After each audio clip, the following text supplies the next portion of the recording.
Welcome to the September ICOR webinar on managing risk through the implementation of management systems. I am your presenter today. I'm Linda Nelson. I'm the ICOR president. And as president of ICOR, I manage the day-to-day operations of its education program. I also serve as an expert member on the U.S. delegation for the 292 series of standards, and specifically looking at the management system standard for ISO 22301, as well as the guidance document on organizational resilience principles and attributes.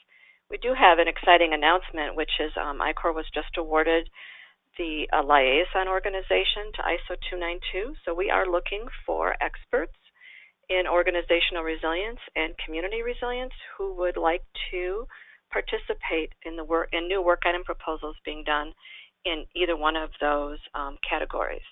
If you're interested in that, please contact me. You can actually put your comments right in the questions bar on the webinar itself, or use the info button on our website and they'll be forwarded to me. So we are looking for experts to start working in 2020 on some new work item proposals on organizational resilience, as well as continuing work on community resilience. Today's webinar, we're going to look at the outline of, what do we actually mean by management systems? What are we talking about? And how does a management system promote risk-based thinking? And by the way, I'm using management system and management system standards concurrently, because you can implement a management system and the competencies of the standard without getting certified to it, for example. You can become aligned to it. And then we're going to be looking at an integrated management system and the benefits of an integrated management system and the audit process that goes along with that. The recording of this webinar will be available on the ICOR webinar page. We say in 2 days, but it's usually up by later in the day today or early in the day tomorrow. We'd love to answer your questions, so please use the questions button. The questions will either be answered during the webinar. I usually look at them while you're doing some of the polls, or if we have time at the end of the webinar, as well as if there's anything I've missed, I'll send an email to all of the attendees with the question and the response. So let's go ahead and get started. This is the definition for ISO. It's always very exciting. By the way, management system standards probably isn't the most exciting topic, but I will do my best to make it interesting for you. But it is really, really an important topic. So I went right to ISO for what are we talking about, what is the definition. And their definition is a management system is the way in which an organization manages the interrelated parts of its business in order to achieve its objectives. So it's a system that helps you to do the work. And one of the things that it includes is lots of different topics. So we're going to be addressing some of those topics today. But those objectives can relate to things like your products or service quality, your operational efficiency, your performance in the environment, health and safety in the workplace, and many, many more. One of the things I wanted to bring out is that most people have a misunderstanding that management systems are just for large businesses. And ironically, it's actually easier to implement a management system in a small business because it's really about getting strong leadership from the business owner. And because small businesses tend to have less people at the top, it's easier to get that membership or that management engagement. But we do see many more large businesses actually aligning to management system standards and getting certified to standards than smaller businesses. But I just wanted to bring that up so that you were aware of that. When I looked at all the different types of management standards, and there's over 80 of them right now, I put them into categories on how they're described in the ISO management system list that they provide. And you can see the URL at the bottom of the page. You can actually get a list of all the different management systems and what they do with a brief description if you wanted to visit that. The very first standard that was written is ISO 9001 on quality, and there's a whole series in the 9000 numbering system on quality pieces, plus there are business-specific standards for different business sectors as well around quality. It's by far has the most organizations certified to it. We'll look at that. And it was published in the 1980s. Just after that was actually ISO 14001, the environmental management, and that was published in the 1990s. And so these are 3 examples of standards that are published in the environment and energy sector. Probably most of you don't have a lot of experience with safe and environmentally sound ship recycling facilities, but it is there. A newer one that's been published is the 50,001 on energy management. This is becoming obviously very closely tied to the environmental standard. There are quite a few standards developed under safety and security. So we've got food safety. Many of you are probably familiar with business continuity. I'm going to be using ISO 22301 as examples just because that's where I have my expertise. 28,001 in that series of standards on supply chain security is also going to be part of the work being done by ISO 292. This is actually a standard that should have been retired because standards have to be updated every 7 years. And this has actually not been updated since 2007, but that is going to be started again. 45,001 on occupational health and safety was actually a former OSHA standard. You might be familiar with it as kind of an OSHA document in the U.S., but it is now global international standard with most of the same information. And then there's a security one as well. Like I said, there's other management system standards under each of these categories. We've just picked out what I think are the most well-known or the most popular. In the information security area, we've got IT asset management, IT service management, which is mostly like ITIL, as well as information security. And I did want to let you know that ISO 22301 on business continuity is going to be published, the 2019 version, on October 30th. I just got that in an email this morning.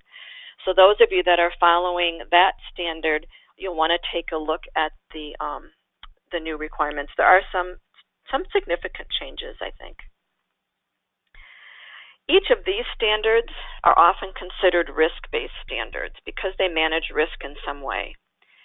But even these management system standards also manage risk. And these are standards that maybe your company isn't aligning to them, but they're topics that you are very familiar with, like information and documentation for records. That's basically records management. How you manage your knowledge systems. The other one, probably 41,001 at the bottom there on facility management. And I would think that most of you have some kind of an asset management system as well. But these would be considered general management system standards that will help your organization to just do general management in a better way.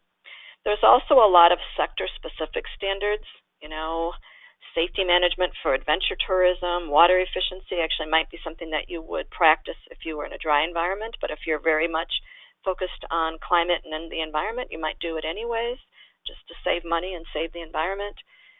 So there's those, and then there's a ton of health and medical standards that have to do with specific instruments and devices. In fact, there's over 80 standards altogether for management systems. Like I said, they started with the ISO 9000 in manufacturing and really have become popular starting around the year 2000. So I looked at, ISO does an annual survey, and so these are the results as of December 31st, 2018. So they published this survey a few months ago. And every country has a standards institute that has then certification bodies that go out and represent them, and they certify companies in different standards.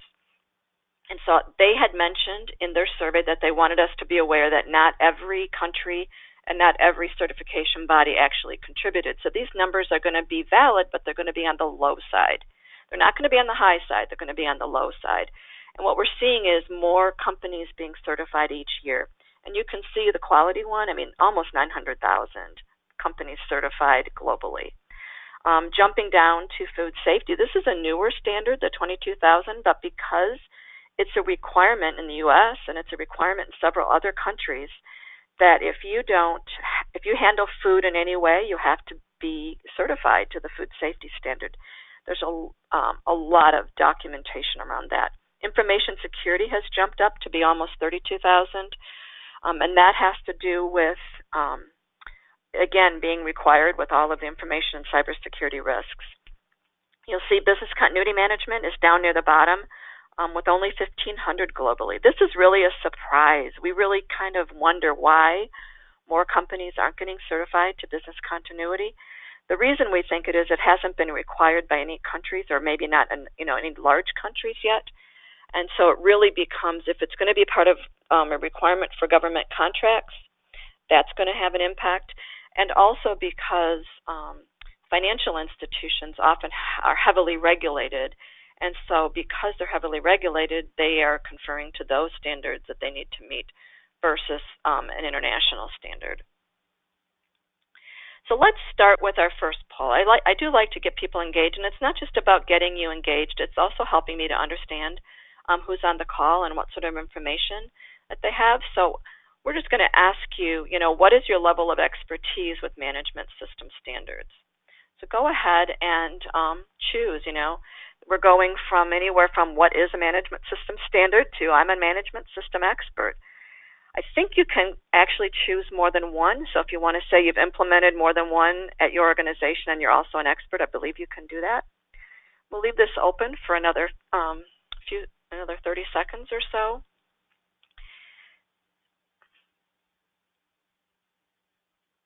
Somebody mentioned, don't forget to include safety and security category, ISO 39000, road traffic safety. I actually was aware of that one, and I did not list that, so thank you for sharing that. Give about 5 more seconds. Looks like just about everybody has voted. So go ahead and share those results.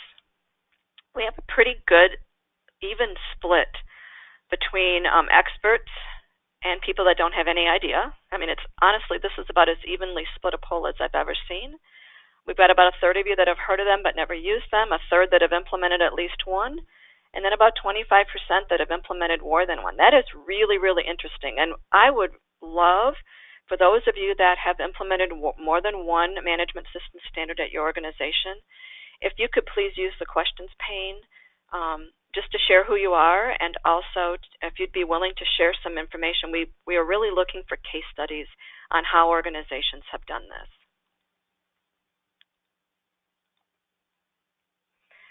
So we're going to look next at the benefits of implementing management system standards, and we tried to use references that were well recognized. So here we are looking, of course, ISO is going to have benefits that they're going to list because that's what their business is.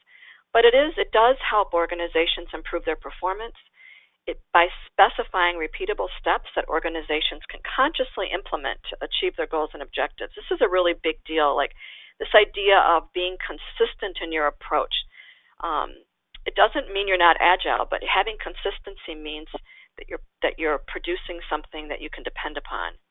It also talks about having a culture that looks at continuous self-improvement, correction and improvements of your operations and processes, improved employee awareness, as well as management system and commitment. I can't tell you how many times people have asked me specifically to ISO 22301, how do I get management commitment? I guess it's sort of like which comes first, the chicken or the egg. You can't implement a management system without management commitment because key factor is management is part of that term, and it requires management commitment. And once you have implemented or aligned to a standard, you have to have continued management support. And there's specific things that management has to do. So if you're trying to get management commitment to something, being able to sell them on the benefits of implementing a management system standard could help you to do that. But it also helps you to be more efficient with your use of resources. And there's been documentation of improved financial support performance. We're going to use the word risk management here and the protection of people and the environment because that is specifically an outcome of several of the standards, but also we're going to look at making risk part of what you do. Looking at the increased capability to deliver consistent and improved services and products, which then, of course, increases value to your customers and other stakeholders. And as a reminder, they can be implemented by any type of organization and by large or small.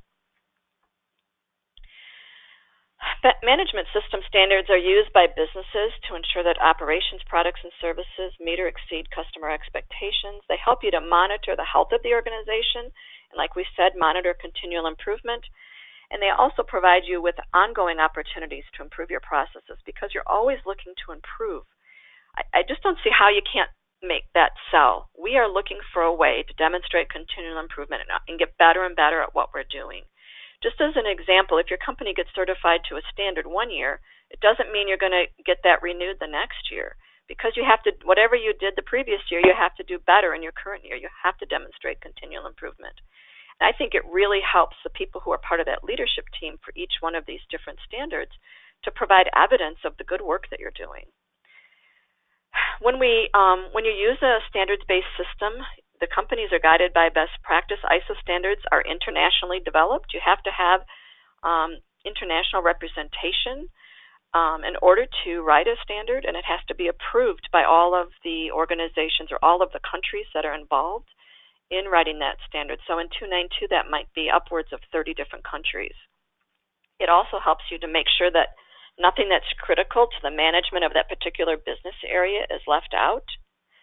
And of course, because you're looking at continual improvement, you're looking at the classic plan, do, check, act model. If you actually implement and certify a formal management system, you're going to see awareness of and compliance of with these guidelines, standards, and other things. And that's going to help to manage, what they're saying here is operational resilience. But ICOR actually states that if you are managing risk throughout your organization, it's not just going to increase your operational resilience, which is pretty much a known fact, but it should also help you with your organizational resilience, which is considered a much broader piece than operations. Because you're going to be looking at really improving your culture and your leadership, how your organization behaves. You're going to be looking at eliminating those redundant activities along with their associated costs. Your staff resources are going to be more effectively deployed and optimized. And you're going to have a common collaborative approach, which is going to influence how you manage operational risk, how you look at management system controls, and really meeting that end objective of having greater efficiency, effectiveness, and reducing your risk exposure. This is kind of a dated study that was done in 2008 by Harvard Business School, but the results are still confirmed, which is that when you implement ISO 9001, you're experiencing 10% faster sales growth than organizations or companies that haven't implemented it, what they call the non-adopters. Adopters of management system standards also have higher rates of survival than non-adopters. And this is really ironic because, I don't want to necessarily mean ironic, but some of information security, business continuity, health and safety, some of these standards are specifically about managing risk to the organization and making sure that they can stay in business. And 9001, it's not really part of their goals. Obviously, they want you to stay in business, but that wasn't an expected outcome, is what I'm trying to say, is that when they weren't expecting ISO certified to 9001 to actually improve your rate of survival. But if it helps you to have faster sales growth, if they actually are more likely to report no or zero worker compensation claims, and your employment grows, of course, if your sales grow, your employment's going to need to grow, and that because they had more sales, they were actually also able to grow payroll. So the workers' compensation thing is also sort of an interesting return on investment that people weren't expecting to see. The British Standards Institute did a more recent study, again on ISO 9001, and that's the one that's most oftenly targeted because they have the most companies certified, so you can get better data. But they confirmed that adopters outperformed the market by more than 100%. 55% of them achieved cost savings. 71% acquired new customers and then retained their existing clients. Sometimes we're always looking for new, and we forget how important just retention of our current clients are. 75% boosted their operational performance. So another 75% improved their levels of customer satisfaction and loyalty, which goes back to retaining your existing clients. They also found, of course, this ISO 9000 is most often implemented in manufacturing, but their cycles were reduced by 48%, which also saved them time. These are significant results. I had understood that the British Standards Institute was going to do a study on ISO 22301. I believe they are waiting to have more companies certified so that they can have a better survey or study. So I want to talk to you next about high-level structure. In 2012, ISO 22301 was the first standard to adopt what was then called Annex SL. And this high-level structure is a template for how management system standards need to be created. So this is sort of ironic that an international standards organization actually didn't have a template for how you were required to write your standards. So any standard that was written before 2012, they all look different. 14,001 looked different than 9,001. All the other standards that were developed after that looked different. So it was very, very hard for organizations to integrate their management systems or even to use similar systems for implementing them themselves. So ISO 22301 and business continuity was the first one that used it, and they struggled a little bit with the template, and I'll talk more about that. Ironically, again, as we were working in May in Delft to finalize the standard that's going to be published on October 30th, they let us know that, oh, we've changed the template, and it's as of May 1st, so you have to go back and make sure that what you're finalizing for your standard meets our new template. And so we did that, and there really wasn't anything significant that we had to do. We were mostly compliant. It was just a couple of things that you would probably never notice. It's really about standards writing itself. But I wanted to let you know that there's blue text can't be altered. And so you can add to it. So we have the right to add content, but we can't take anything away. And that works for the most part, but sometimes it can be really frustrating when you're writing a standard and what's in the blue text isn't exactly what you want it to say. But because they're looking for conformance between different management system standards and for it to be easier to use, the blue text is required.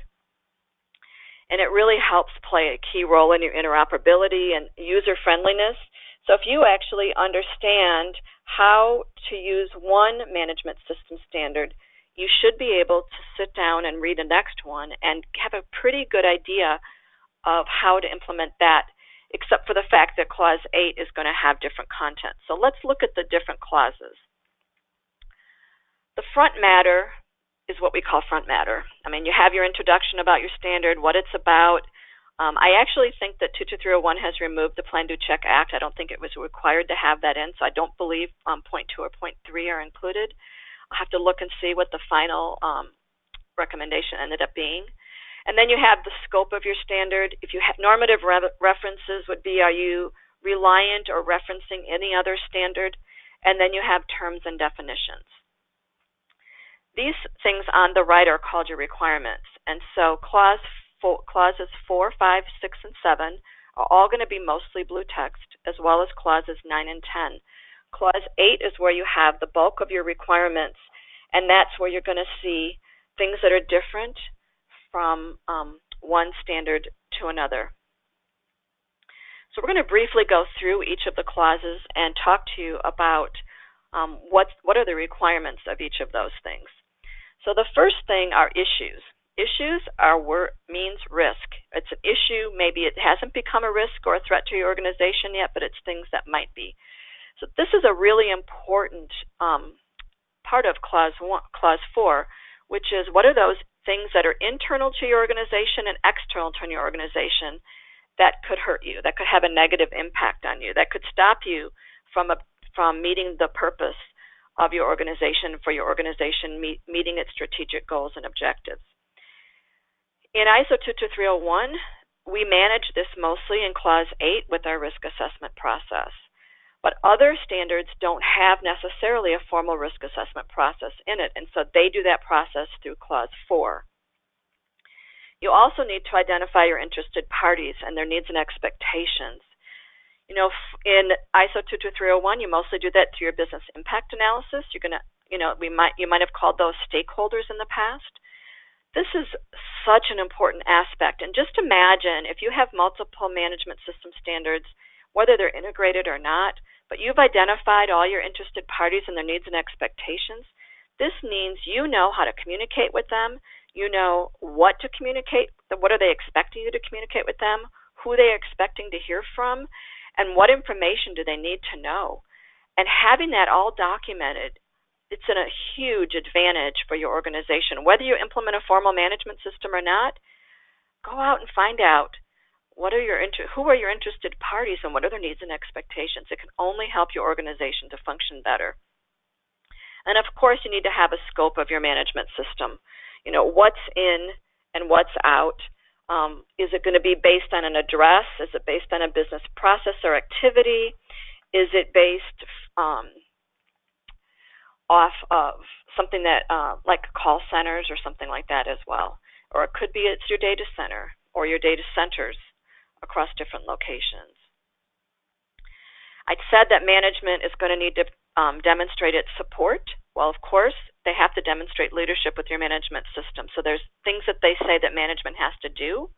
One of those is you have to have an official policy, and they have to help define roles, responsibilities, and authorities. And don't forget the authorities. That's one of the most important aspects is we all have roles and responsibilities, but sometimes when there's an incident, we're actually not given the authority to activate whatever we've been told to do. Clause 6 is another place where there was some confusion between the different technical committees that wrote the different management system standards. It is intended for you to look at the planning. This would be your project management or your planning aspect. And so Clause 6.1 says, what are your actions to address risks and opportunities, by the way? And so this is, what are the risks to your management system? So when we talked about Clause 4 a minute ago, we were talking about risks to the organization or issues to the organization. Clause 6 is talking about what are the risks to the management system itself. And it's usually we don't have management support. You know, we don't have funding. We don't have adequate resources. And then what are your management system objectives? I would imagine that no matter what kind of management system you're responsible for, that you've got things that you need to achieve each year. And whether you have annual objectives or quarterly objectives, whatever they are, you need to have plans to achieve them. And what are those things? What are the risks that you have to meeting those objectives? This is a very, very important aspect to implementing management systems.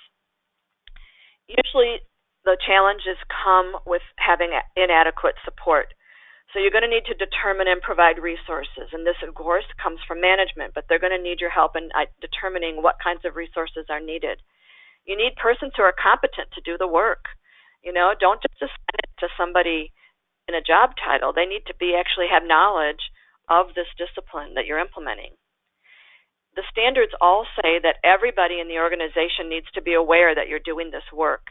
And then everybody else needs to be aware based on their roles and responsibilities within that system or plans.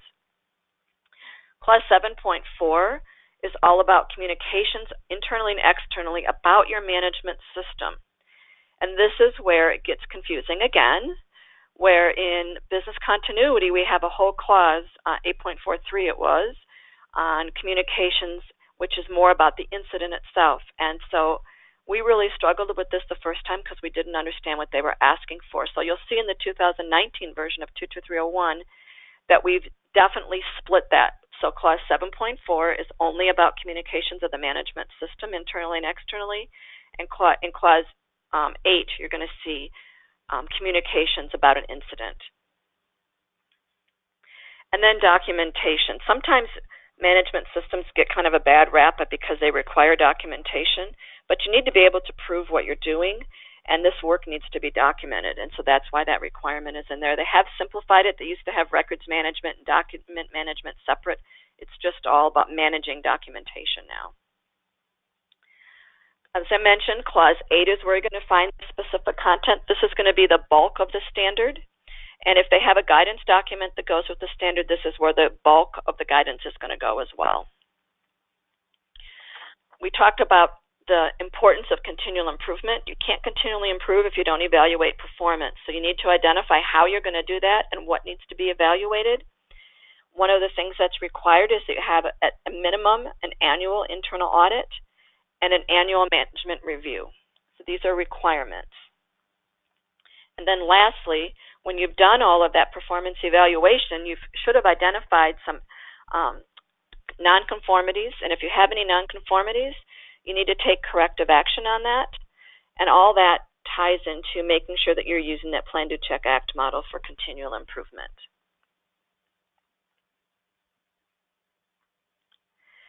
So we're going to take our next poll, and what we want you just to do, and you can answer more than one of these, is just, what clauses do you think you feel like you have a good knowledge or a good understanding of? Which ones seem clear to you because of either your experience with them or because of the content itself?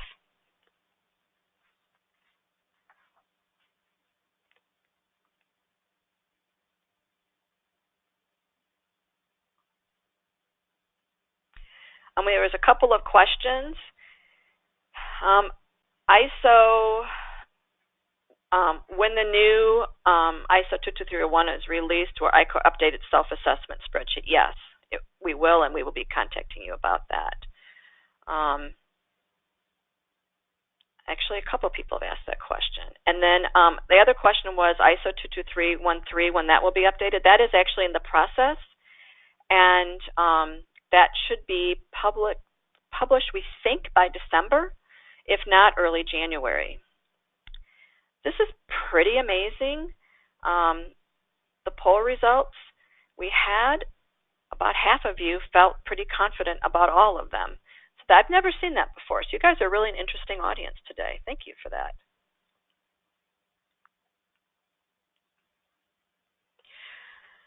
So how about promoting risk-based thinking? We talked about how there were some standards that actually, are specifically about managing risk in some, within different disciplines. But no matter which standard you're looking at, they all promote risk-based thinking. And this is where we want you to start thinking, is that might be another selling point, is the fact that, all management understands the importance of managing risk, but actually promoting risk-based thinking, getting people to think about risk all the time, is very, very important. So what do we mean by that? In the past, the standards had things called preventive actions. And so instead, they've really updated the clauses. There are several clauses, we'll talk about those in a minute, but where risk is part of that. And so instead of having one clause where you do this, you're supposed to be thinking about managing risk all the time through the implementation of that standard. So in Clause 4, we mentioned, that you're supposed to be looking at issues, so identifying risks that could impact your objectives.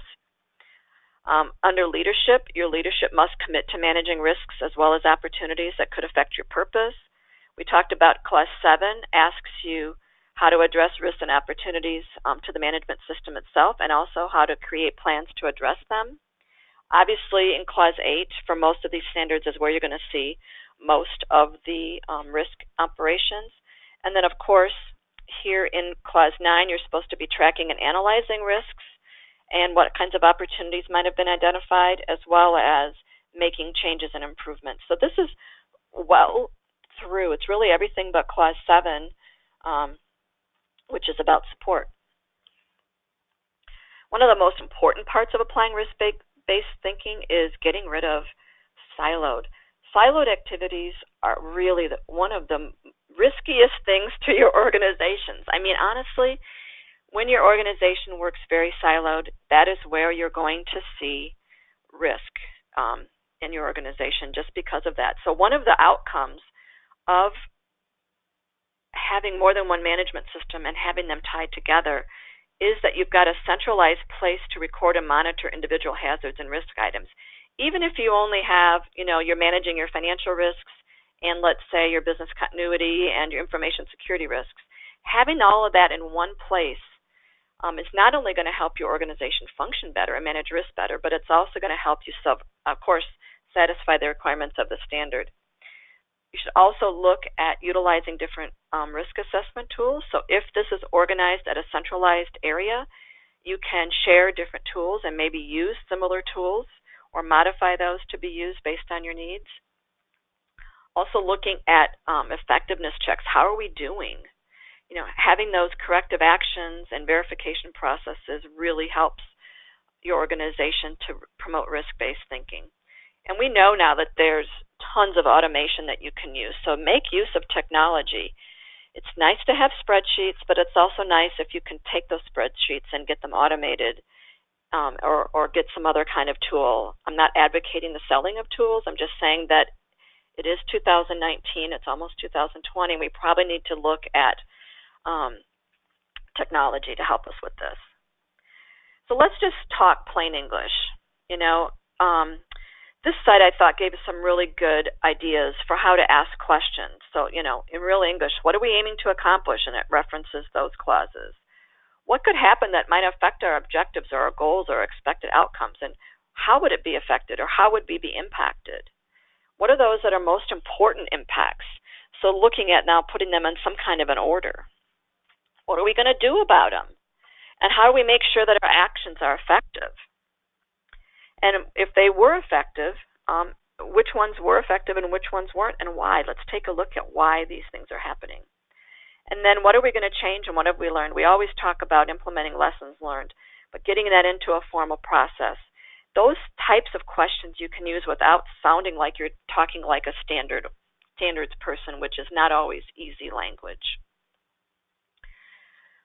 So we're going to talk about management system standards, and if your organization has more than one, how you might integrate that and make some decisions on whether or not you should integrate them. One of the arguments is that, hey, quality people need to deal with the quality management system. None of the rest of us are competent. Safety people, they're in charge of health and safety. Let them do their job. And maybe your environmental people, they might work in your facilities area, or they might work in somewhere else, but let them deal with it. We need to keep these people separate. But I want you to also consider a very simple example, whether it's coffee or tea or anything else. When you make a cup of tea, your company sells tea and they serve it to people. Your temperature of the water is tied to quality. Is your water for the tea consistently having the consistent temperature? You could do this for any sort of food.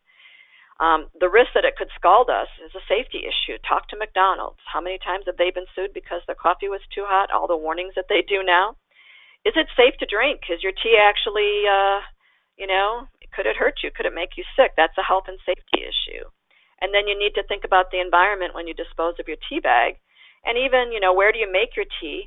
How many kettles do you have? What kinds of equipment do you have? That's part of your asset management. So just getting you to think about this really concretely. If you were thinking about each one of those things separately, how would that impact how well your tea comes out? So integrating several management systems helps you to create a unified system. You're going to share documentations, policies, procedures, and all of these make sense. It just makes sense. So let's talk about those. When you're looking at implementing a single management system or a framework, you can integrate multiple ways to manage risk. So here's where the integration of clauses 4, 5, 6, and 7 on the planning side, and your checks and act on clauses 9 and 10, and then you fill in clause 8 with the middle pieces. So maybe the only thing you don't integrate is clause 8 content. Everything else is integrated. And so this is where you have this framework that operates as a seamless whole, and then you have unified objectives across all departments. So you're talking to people. How do you go ahead in clause 7 to get the resources you need? You can talk to other people in your organization about that and how they go about doing that work.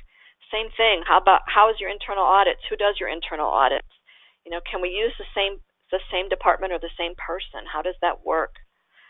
You can, now that instead of working in a silo, you're working as part of a larger framework or system. So I wanted to show you some common combinations. Quality and environmental, they've been around the longest. They're most often the two that are combined.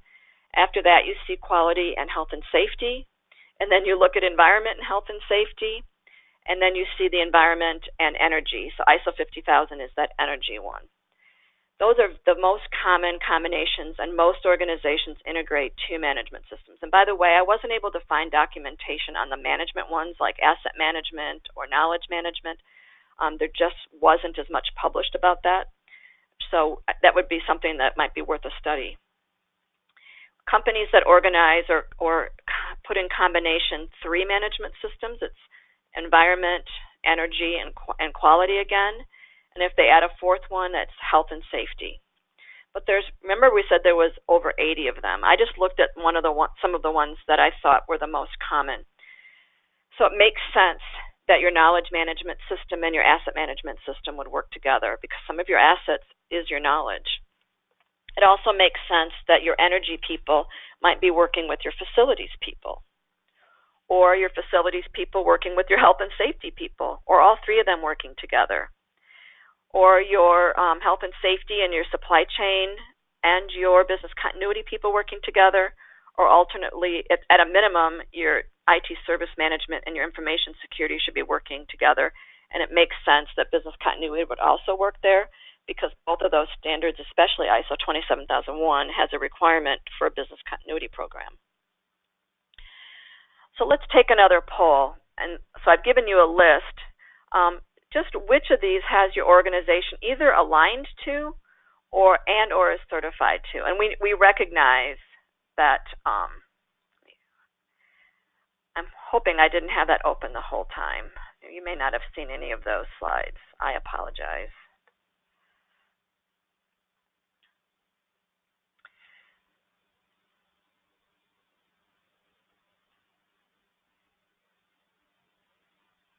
So I just picked 5 standards that I thought might match the audience that was here today to see if how many of those that you had either implemented or aligned to.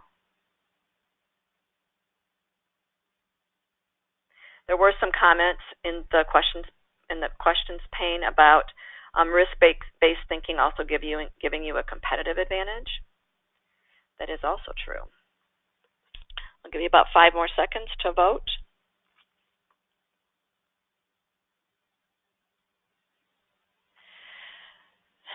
So it looks like from the people on the webinar today that you're mostly business continuity information security type people. And if you're not aware of the other ones, or if you're not aware of other management systems that your organization has implemented, this would be a good question for you to ask, which is, what other management systems do we have in place if you're not aware of those already?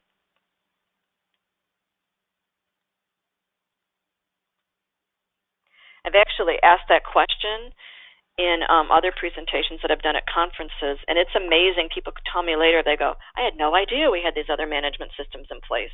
Now that I know, now we're working together, or we've at least had a meeting and we're talking to each other. So it's really, really important for you to ask that question because you might not be aware of it. So moving to the benefits of an integrated management system, you're really improving the performance of the entire organization. Your management systems are going to work together, and each function is aligned behind that goal of improving the performance. Instead of silos, you have a coordinated effort, which is going to be greater than the sum of its parts. So if you have 2 management systems working together and you had, what you were getting out of one and what you were getting of the other, it should be more than 1 + 1 = 2. You should be getting something larger than 2 as an output of that, as well as making it be more efficient and more effective. An integrated management system should give you a clear and uniform image of your entire organization, how they impact each other and the associated risks. So having those conversations, these are the risks that we're seeing when we do our operational risk assessment through our business continuity system. These are information security risks that we see when we do our risk assessments for this. These are the risks that we see when we're doing our quality risk assessments or our safety risk assessments. And looking at how you can bind those together. I know that in business continuity, a lot of business continuity programs are still looking at life safety issues. So if you're not and you have another group of people looking at that, then you should certainly be working together with them, even if you don't have a formal management system. Efficiency is gained because you have less duplication, and it becomes really easier to adopt new systems in the future. That's one thing I tell organizations all the time, is that implementing the first management system is the hardest. After that, you should be building on to something that you've already built, and it becomes much easier. So there was another study done about the benefits of integrated management systems, and it does improve your performance. Of course, you should see a positive impact on those specific management system components, improvements in those areas such as quality, safety, risk, as well as productivity. You should see redundancies eliminated, So an alignment of that common or single management system components such as your policies, objectives, processes, and resources. So you might have a single procedure for all your training, so everybody goes to the same place for training. The same thing for document control, the same system for your management reviews, your internal audits or improvements, and this should save your organization not only time, but money. Also, accountability. You're expected to produce certain things and you're expected to demonstrate continual improvement. And so by your doing that with an integrated format, you should also show an improvement in accountability. You should demonstrate better consistency. Because your system's going to be less complex, it's going to be easier to understand, and more people are going to understand what you're doing because you have more people involved. So this also helps to give you a better focus on what are those common set of objectives that are important to the organization. We talked about reducing costs. Just in an integrated audit itself, which we're going to talk about next, you should see a reduction in the cost of the audit itself. So if you're having several different audits happening, and they're happening separately, it's going to cost you more money and more time than if you were doing those together. And think about when you're doing an audit, there's also disruption because you're not doing anything else. You're in the middle of an audit. They also say you have reduced maintenance, so you can maintain those requirements concurrently, which helps you to streamline the process and then allow you to focus on the improvements rather than the maintaining of the systems themselves. I made this its own slide because reducing bureaucracy cannot be understated as, or even whatever word I'm trying to say. It's very important, whether it's overstated or understated. So here we have a cartoon, assistant to the aid of the Deputy Vice Chairman of the Committee to Reduce Pentagon Bureaucracy. Well, there you go. The governments always know how to make things more complex. But when you have multiple management systems implemented and they're not integrated, it can create some real problems. Like you can have dilemmas because you can't make decisions because you've got these different layers. So having those systems integrated helps you be more systematic. You're also going to be able to better accommodate change. We always talk about one of the characteristics of more resilient organizations are the fact that they can manage change. They're agile, they're adaptive. You can make decisions more quickly. And all of this helps and improved upon when you have integrated management systems. And looking at this idea of instead of waiting for somebody at the top to make decisions, you've been enabled and empowered to have process owners and cross-functional teams that can make those decisions as well. And we all know as we move to more, agile project management moves throughout the organizations. It's not just a part of IT. And when we look at working in cross-functional teams and in matrix systems, it really, really helps reduce that bureaucracy and helps the organization to really break down barriers both to both decision-making as well as deployment. As part of that, it facilitates decision-making. So it really helps remove some of those functional and departmental barriers to help you with communication as well. And like I said, when you have an integrated management system, you should certainly have integrated audits. This is a picture that I modified from something I found on Google Images. It talks about how you might look at an integrated management system. And here I just paired up different management systems that might go with each other easily. And then looking at, okay, we all have similar documentations. Let's make it part of one framework or system. And how can we, if we've got two of them working together, how can we make two of them plus another two of them work together? So if you've got, asset management, knowledge management, you've got environment and quality, you've got facilities and energy working together. Maybe you've got your information security and your cybersecurity. There isn't an international standard on cybersecurity right now, but we have GDPR. We have all sorts of regulations that could be part. And so this is something else I wanted to bring up, is that maybe whatever your regulatory bodies are and whatever compliance things that you have, if you can make that part of your management system, even if it's not an ISO standard, you can still put it and make it part of your system. So it makes sense that cybersecurity and information security be working together. I've heard over and over again from organizations that have those actually siloed, which is difficult. So some of the benefits of an integrated audit are, of course, if you're going to seek certification, you're going to have lower certification costs.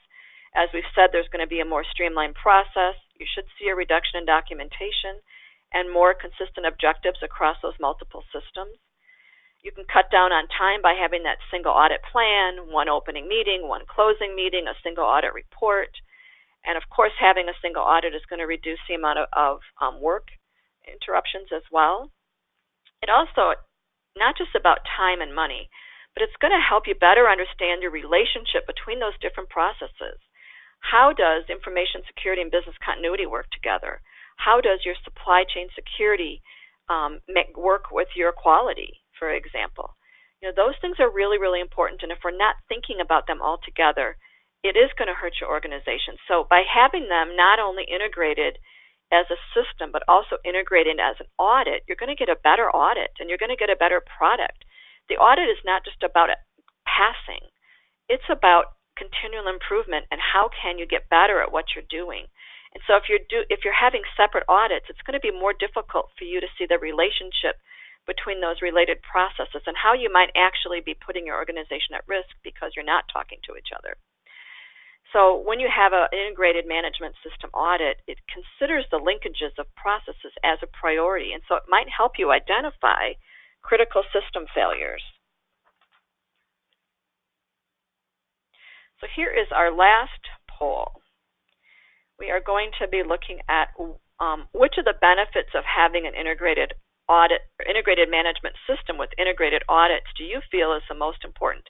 And I want you to think about this as if you don't have any management systems and you don't have any integration of anything, but you're thinking about this as what do you think would be the biggest benefits and how might you sell this to management? Because in order to even get one management system in place, you're going to have an argument and an ROI for doing so.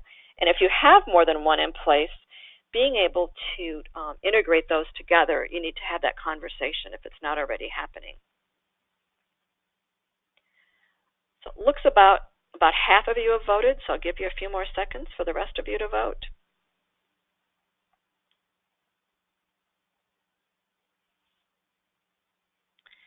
All right, let's share the results. So the biggest vote was having increased accountability and reduction of the bureaucracy. That's a valid point, as well as better consistency and cost savings. And then we're kind of evenly split between improved performance as well as reduced maintenance. Very interesting. So let me see if there's any other questions. There's another standard that somebody shared. It's actually I can't remember what PAS stands for, but it's PAS 99. It comes from the British Standards Institute, which talks about specification of common management requirements as a framework for that. I do believe ISO also has a standard that you can use as a guidance document to integrate. I know that on the audit side, the companies that are doing integrated audits have to follow an integrated audit requirements document. And so the other piece that somebody mentioned is that if you're integrating ISO 9000 with 37001, which is about anti-bribery, this is a big topic.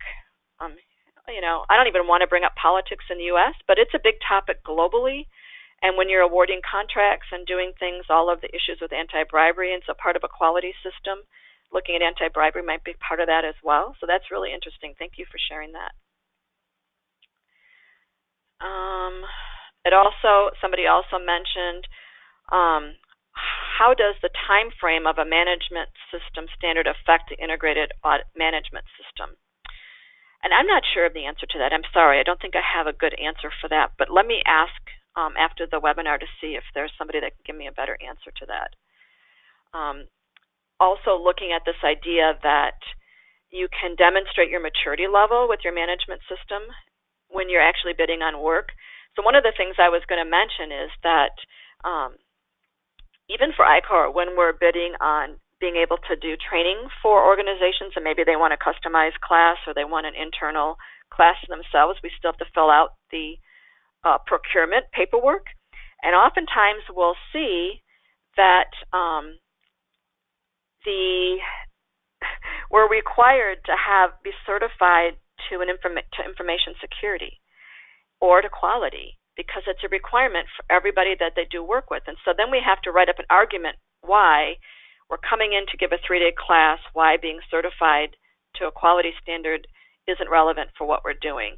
But I have to say that, those are kind of cool requirements, and having people, companies that are bidding on work having to justify why they don't need to comply with that is a worthwhile piece. So understanding in procurement, looking at what are the requirements when you're giving out work for, looking for potential suppliers or partners or distributors or any of those things. What are the requirements that you have? And making sure that those requirements are considered when you're looking at an individual management system as well as an integrated management system.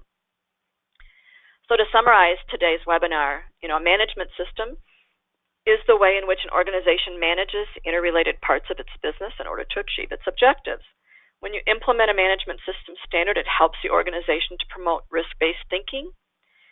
If you have an integrated management system, those systems work together with each function aligned behind a single goal, which improves the performance of the entire organization. And with an integrated approach, the management system audits consider the linkages of processes as a priority, and as a result, may identify critical system failures. We always include references. So you'll be able, like I said, you can view this webinar after, and if you want me just to send you the list of references, put that in the questions bar or send an email. I'd be happy to send them as an attachment. But you can see for this webinar, we mostly referred to ISO.org and just looked at their management system standards content. There's a lot more information to be found there. It's a really great resource. And then the rest of these are organizations that either conduct auditor training, that were quality types of things that were out there that I thought had value. I wanted to talk a little bit about how to dig deeper with this. So what you've heard today is actually a subset of some new materials that are coming out under the continual improvement part of our competency model. So we have 2 paths to certification. The first path is one that you've seen for a long time in our organizational resilience framework, where we certify people within those individual disciplines to those individual management system standards, whether it's business continuity or some other one. And so you can become certified in that, and you can become if you have expertise in more than one discipline, you can become a certified organizational resilience manager, professional, or executive. But what we are just launching this fall, we have been working for several years on an ICOR competency model that's tied to our organizational resilience model, which is tied to ISO 22316 and organizational resilience. So we looked at what do organizations need to do to be more resilient, and then we looked at, okay, so what would be the people who would lead in that organizational resilience effort? What do they need to know?